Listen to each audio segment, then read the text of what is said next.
Welcome to the CHCH Newsmakers podcast. I'm your host, Rick Zamperin. Every child deserves to play, and for decades, that message has been a driving force behind the Catholic Youth Organization of the Diocese of Hamilton. Since 1972, the CYO has offered one-to-one counselor support for children living with special needs, and we're going to highlight that on today's Newsmakers. Joining me is Executive Director Brett Martin. Brett, thanks for joining us today. Appreciate it, Rick. Thank you for having me. Let's start with the foundation, CYO, Catholic Youth Organization. What is it all about? So we're a nonprofit organization that specializes in offering summer camp, of course, as well as outdoor education experiences year-round at our major facilities, Camp Rebuff in Rockwood, Ontario, and Marydale Park in Mount Hope. And we also offer a lot of athletic programming for elementary school age children all throughout the year. And across the year, we create over 45,000 opportunities for youth to participate in the mentioned programs. This has been going on before you were born, before I was born, in fact. Talk about the need in the community, and are you seeing that need grow year in and year out? Yeah, the need is growing. For example, I know in 2015 we had been creating 35,000 opportunities, and within that 10-year window, we've grown over 10,000 in terms of the amount we're serving. It's not individual participants. Of course, there's some crossover between our programs, but that demonstrates the impact that this organization has and the need that's out there. There's a lot of new families coming into Hamilton and predominantly requiring a lot of these types of service. They're important services, and we continue to offer them best we can. I remember at the time when Camp Marydale was first being thought of and first opened, It was the first of its kind, a barrier-free playground for kids with disabilities. Is it still a first of its kind, or have other communities said, hey, we need to do something like this? Yeah, there's definitely been a lot of other communities that are getting involved in that space, and that's fantastic. Any organization, business, community, accessibility is a constant need for conversation and upgrading in many capacities. But yeah, one of the first in the country at the time in 2012 when it first opened. It's amazing, fully accessible spaces and paved pathways that are wheelchair accessible throughout the park. And the pool is wheelchair accessible. It's a fantastic place for children to thrive of all abilities. How big of a difference maker has this been? What feedback have you heard from parents? Well, it's incredible. And it makes a huge difference for families with children living with special needs. Families need that help. They need the support, and we offer this at the same registration cost as mainstream camping per se. And families, that's the number one feedback, is we're not charging anymore, or we find the financial means through our campership fund to offset costs, whether it's for children living with special needs or families that are in financial difficulty situations. And this one-to-one counselor relationship, this is a huge aspect of it, right? Yes. So the one-to-one, how that works is a child living with special needs registers in the program, and they identify they'd like one-to-one support for their child. So they'll have their own personal counselor that will accommodate them along with their group counselors and along with their group of peers, that they'll go along with all the camp activities throughout the week. So with that extra support, and it varies across the spectrum. We service children that are fully wheelchair bound that need all the help for everything. And it's an honor to do that work and see them participate in many ways because of this extra support. Families write home, and if it's a conversation, or one-to-one counselors will write a report in terms of what they've done across the day, and without that support, it wouldn't have happened, right? So it is an honor to continue this legacy in the community that since 1972, CYO is one of the first camp organizations in Canada to offer this service. So there's been a lot of other great organizations out there that have followed suit and have done that in stride, and we encourage anyone to look for ways to break down those barriers, as we will continue to do. How many one-to-one counselors do you have? So at Marydale Park, we had 17 per week this past summer. At Camp Rebuff, which is an overnight and day camp facility in Rockwood, we had 3 per week. And at Athletes in Action Sports Camp in Ancaster, we had 3 per week. And that varies across the ability to acquire staffing and based on our fundraising efforts, particularly for the children's fundraiser happening in February, in which we offset those costs because it's a subsidized program. and we're either charging the same or subsidizing the campership, those factors come into play each year. Yeah. Before we get into the fundraising aspect, because it's an important part of this process, these one-to-one counselors, I've gone to so many CYO galas over the past number of years, and these counselors are always, and rightfully so, placed on a pedestal because of the work that they do with these individuals. Yeah, it's challenging work. It's but it's rewarding, and oftentimes. And that's how I got started in the CYO. When I've grown up in this organization, I went to the old Camp Marydale that was in Push-Lynch, kind of near here, actually. It's pretty close to here, the old park. But I grew up, I volunteered as a volunteer referee, doing volleyball, flag football, basketball, playing all the sports. And a cohort of me and my friends, we've always stuck volunteering with this group, and you're working with children with special needs and adults with special needs, depending on the program that we're offering. And it's fantastic. You know, there's other like-minded agencies out there. I was at a conference for Special Olympics Ontario, the Law Enforcement Torch Run. They facilitate a lot of the polar plunges, and we're hosting a polar plunge actually at Marydale Park in a few weeks. But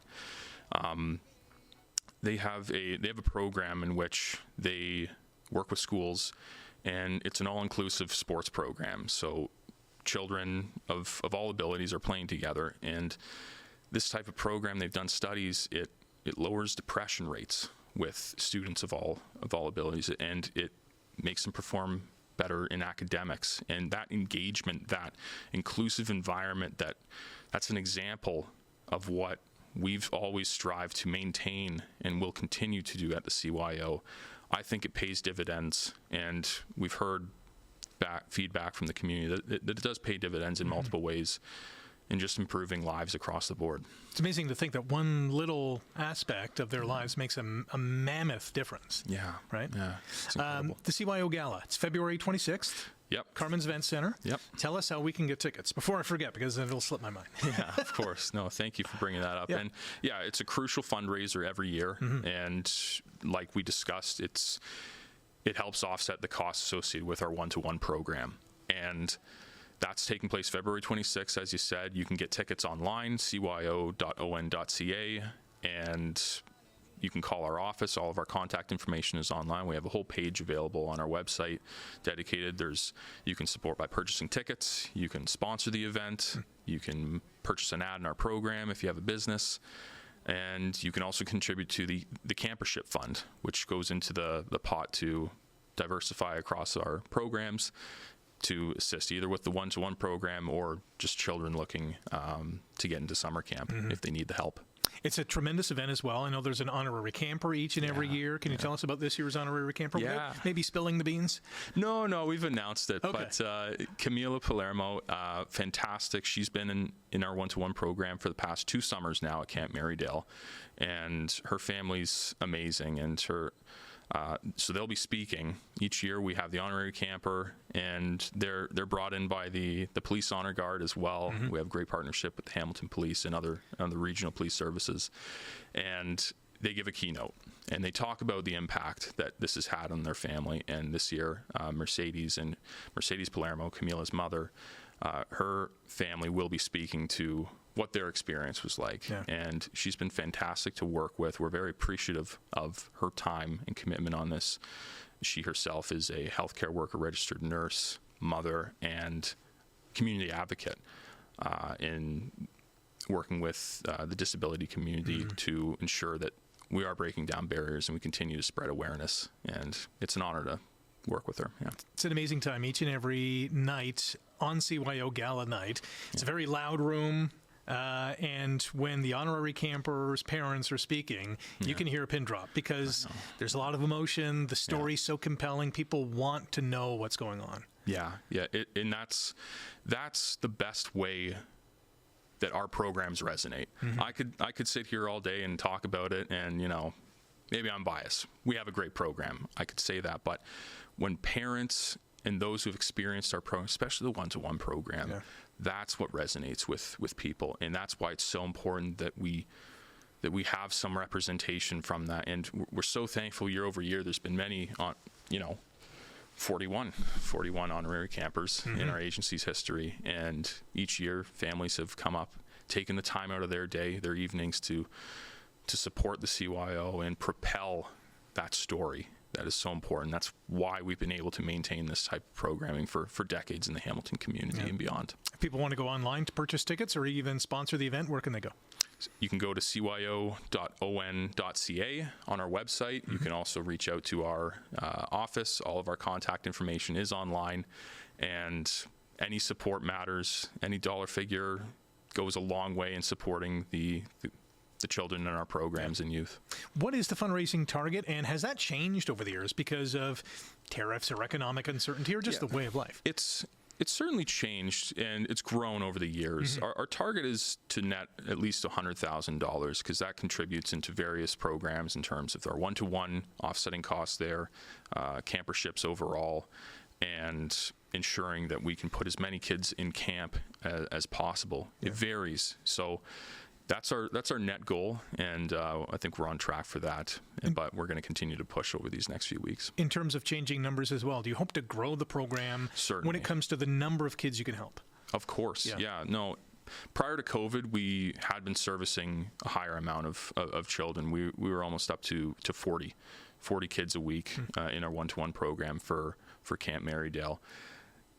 I hate talking about COVID all the time, but it's affected so many nonprofits. Such a huge impact. It's obliterated nonprofits in the worst case scenarios, and we've survived through a lot of hard work of the staff, volunteers, and especially our contributors, community donors. I'd like to give a shout out to Jason Gomans and his family. Gomans Appliances has been a huge supporter of the CYO for the last decade and a bit, and as well as the Diocese of Hamilton. Crucial supporters out there that have the Hamilton Wentworth Catholic District School Board, a big partner there, have been the big reason that the agency continues to have the impact, especially through those tough years. Yeah. When it comes to Camp Marydale and Camp Brébeuf, are there changes in the works? Are there grand plans to say, we should tweak things? Well, there's always ways that we're looking to improve, especially with accessibility in mind and update infrastructure. It's an older facility at Camp Brébeuf, so we're always planning to. We have done some major upgrades, and especially with the Gomans annual memorial event, golf tournament they host in June each year. We've been able to retrofit the pool at Camp Brébeuf. We've rebuilt the dining hall at Camp Brébeuf. That was in 2019, just before the pandemic, so it was great timing. This past summer, we've had to completely gut and redo the pool at Camp Marydale, which is a fully wheelchair, beach-style accessible pool. And that was $160,000 that we had to, and that was unplanned capital. So that was a fun project this past spring. So we had other ambitions. Needs come up as they do, and you have to be able to pivot, continue to work with your partners, and drive the support. And in the end of the day, it's all worth it, because you're creating these opportunities for kids to get outside and live healthy, active lifestyles in beautiful nature. So Another great part of the CYO annual gala, and again, this is the 41st annual, a small part of it, is the Golden Horseshoe Athlete of the Year award presentation. The Rising Star Award, which is new to this year, is going to be presented. So thank you for giving us, and I say us because I'm part of the Golden Horseshoe Athlete of the Year selection committee, the platform to do so. It's an exciting nugget of the event as well. I think it's a significant aspect. It brings the history and it draws attention to our agency. So the partnership there is very fruitful, in my opinion. And I really look forward to that. There's a lot of people that are excited, especially with the Rising Star Award. I think that's an excellent pivot. And to celebrate young, upcoming athletes, which is so on brand for CYO. There's been a lot of great athletes that have come out of CYO programming, basketball, volleyball, flag football, going on into university athletics or professional sports in some really amazing cases. So it's an honor to have you and the committee work with us to deliver that amazing news each year. Looking forward to presenting the winners this year. We'll be waiting with bated breath on February 26th to see the names coming out of the envelopes. 100%. Back to CYO, the need for volunteers. And I know with any event or whether it's a Grey Cup festival or the Junos that are coming up or something that's an annual camp like this, I'm sure the need is always great. How has that transpired? So it's heavily volunteer based, and we have a strong group of volunteers that come out for all of our athletics is heavily volunteer based, and whether it's teachers that are volunteering after school to bring out their teams, create the teams, and foster those relationships. Our referees are coming out in their evenings to run this programming, creating after school programming for kids. And this is at no cost. So we run the athletics for the Catholic Board in Hamilton, and there's no cost to the participants, right? I think that's incredibly important to maintain, and we do that because of the existing partnerships we have, and that's so important to offer children after school something to work for. Sport, and there's nothing inherently easy about sports. You learn how to persevere in difficult situations. You're going to learn to lose, and you got to get back at it next week, and you got to learn how to win. And then those wins are even sweeter when you work hard for them and you've experienced the loss and go on to experience a victory. Yeah, you also learn some great life lessons like teamwork. You build that camaraderie. 100%. You're pulling the rope the same way, things will go your way. Maybe 9 times out of 10 if you're lucky. Yeah. If there's a high school student or if there's even an adult in the community who says, you know what, maybe I should get back into volunteering or start volunteering or get those volunteer hours from the high school level, what are they in for? What can they expect? Yeah, so it would be a few hours a week that we'd ask. Typically in an evening, you can expect anywhere from 2 to 3 hours of volunteering, and where you're going, just doing a brief setup of the gym, you're working with scorekeepers, referees, line officials, however it's set up in the particular sport, and 3 games, and that's it. It's a brief evening, and working with parents and whatnot, and that's the important thing too. That is it's a lot of young people that are volunteering, and we encourage a lot of high school age children that are coming, youth that are coming out, running these sports events, because that's a whole other management skill that you are going to learn leaps and bounds ahead of your peers. You're dealing with parents. It can be a challenging, the refs can get a bad rap sometimes. But I used to be a referee. I know all about it. Yeah, me too. And but we have a zero tolerance policy in line with the city of Hamilton that, there's no talking back against the refs. Otherwise, you're going to face a suspension. We maintain that protection for our volunteer refs so we can have sustainability in the program, because it wouldn't be a very fun time if you're just getting yelled at the whole time. But you're going to have to, think on your feet, manage some difficult conversations, and then you're in charge. You're in charge of that gym, and that sets you up in life for leadership roles. And we need more of that. We need young people taking on more of those leadership roles, because eventually we're going to need them to be our leaders and, take care of us when we can't take care of ourselves in age, so. Great news for CYO as well, especially because Hamilton has such a tremendous history when it comes to volunteership. When there's an event, when there's a cause, when there's an organization that has a great track record, people are eager to say, I want to help out. Yeah, I heard it was the volunteer capital of Canada. I've heard Is that true? I don't know if it's an official designation, but there's something to it. It makes sense, yeah. Well, it's an honor to be working for an organization that drives a good portion of that volunteerism and encourages that. And at the end of the day, it's about creating community, and a lot of people are better off because of this programming. Absolutely. I truly believe that, and I'm looking forward to growing in which ways we can to support the community that has supported us. This organization's been around for 50 plus years. What do you see in the next 50 years? Look into your crystal ball. Yeah, well, it's almost 68 years actually, the agency. It started in 1958. Right. And I see us growing. I see us looking for ways, especially in the space of our one-to-one program.